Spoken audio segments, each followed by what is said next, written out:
we're going to start talking about real gases here. And there's not a lot here on the PowerPoint. I may supplement a little bit at the end of the video with just talking about some of the things that are on the actual reading guide. So basically, everything we've talked about up to this point has been ideal gases. Okay, ideal gases are, there's some assumptions the kinetic molecular theory makes that, can't look back there. So there's assumptions that the kinetic molecular theory makes that are not necessarily correct.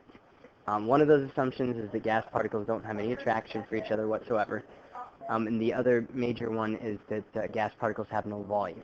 Okay, so both of those assumptions are not necessarily true. And the more that you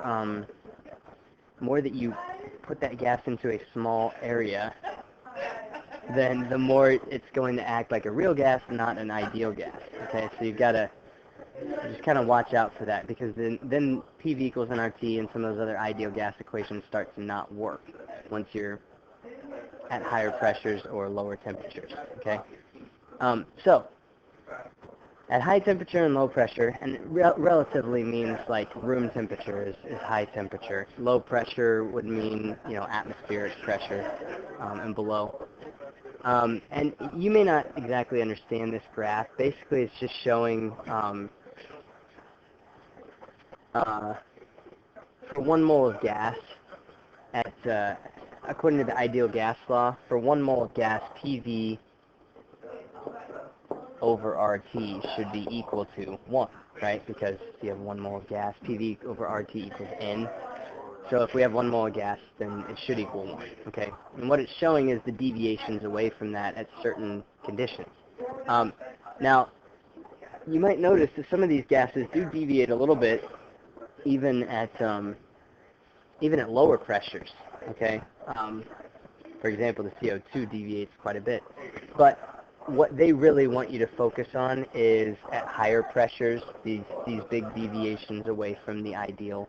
So basically, at that point, the ideal gas law doesn't work anymore, okay? You have to come up with something else.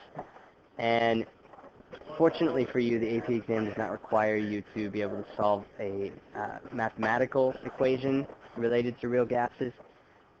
They have put that equation on the AP exam in the past, but they took that equation off for this year, so that tells me they're not going to require you to know it. So you just need to know this conceptual, all right? So, at high pressure and or low temperature, those two major assumptions start to break down. Okay, one of the big assumptions of the kinetic molecular theory is that the volume of the individual gas particles, well, that didn't show up at all. When they're related to the overall volume of the entire container that they're in, the individual gas particles have 0 volume, okay? And that's a pretty good assumption when the gas is spread out, because there's, you know, they're tiny, tiny, tiny, tiny. Almost, you can just completely ignore them, essentially, when you're in a big container. But the smaller your container gets, the more those individual gas volumes start to matter, okay? And so you condense something with a lot of pressure, and eventually you're going to end up with something that doesn't act very ideal, because the gas, the individual gas particles have a volume that matters. Do you know where his scissors are? Yeah, over there. Where? Okay, sorry about that. So basically, things misaligned. Yep, it's really misaligned. Sorry, this is annoying on the video. But, I'll fix this real quick and we'll get going.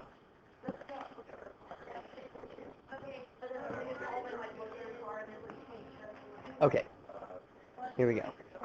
So, the other assumption that the kinetic molecular theory makes, which we talked about before, was that these particles have no attraction for one another. So you can see here, if you start to condense these particles down, they might actually be attracted to one another, and that might actually influence something. So for example, if this particle right here is attracted to this particle, and this particle is headed for the wall of the container, because of its attraction to some of those other particles, it may not hit the wall quite as hard as it would have. So in other words, it lowers the pressure just a little bit. Okay? And so that's an important thing to realize, is that, these intermolecular attractions can actually lower the real pressure as opposed to what you would calculate using the ideal gas law. So the corrections for non-ideal, you can make adjustments to take these deviations into account, and that's called the Waals Equation. Okay? And again, the Waals Equation, here it is, but you don't need to know that. All right?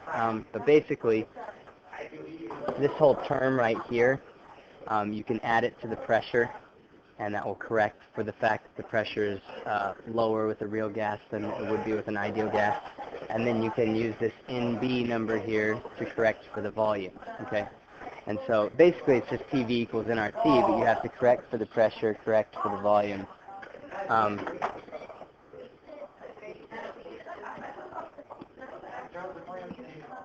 Sorry, hang on just a second. Okay.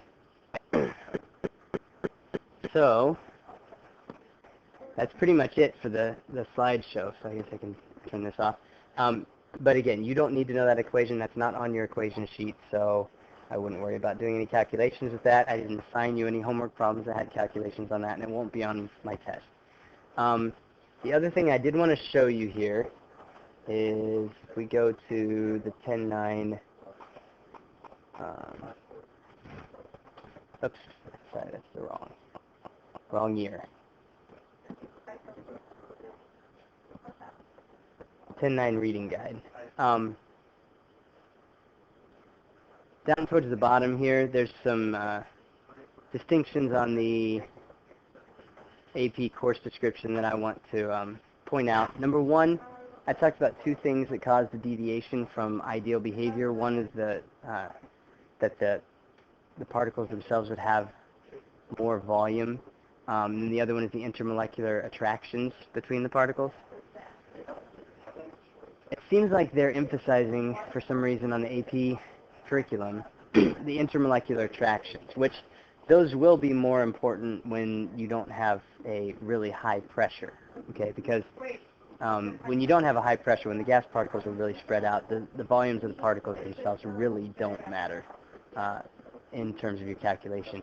But the intermolecular forces between gas molecules, especially between polar gas molecules, could have an effect. An example of that might be carbon monoxide.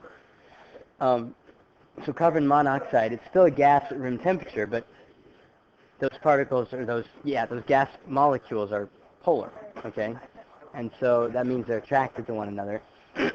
So they would probably behave less ideally than something that was a non-polar gas, which most gases tend to be small and non-polar. Not always. Learning objective, KMT stands for kinetic molecular theory. We're going to practice that tomorrow. And then, again, they're emphasizing qualitative here, so I really strongly believe they will not make you make any calculations related to real gases. You just need to know under what conditions does something behave like an ideal gas, and under what conditions does something behave like a real gas. So again, you have high temperature, low pressure. That's going to be the conditions where an ideal gas actually behaves like an ideal gas. If you have low temperature, high pressure, then it's going to be more like a real gas. Okay, the ideal gas equations won't work at that point. So emphasis on intermolecular forces again. And then second, they want you to be able to interpret graphs that show the pressure-volume relationship for real gases. And I think this is what they're talking about. So you can see there the pressure-volume relationship for a real gas versus an ideal gas. And notice at low pressures, so down here, and this is kind of showing what that other, what the PowerPoint showed, okay? At low pressures down here, there's not much deviation between the two, but then once you get up here to high pressures, there actually is some deviation between those two lines, okay? So the higher the pressure, the more of a deviation you're going to get. And that's really what you need to know for that one, okay? I think that's pretty much what we need to talk about on this. So yeah, again, not a lot that you need to know about real gases. You just need to understand why real gases don't behave like ideal gases and why we can't use the ideal gas equations on real gases. Okay, that's it. Maybe a short video.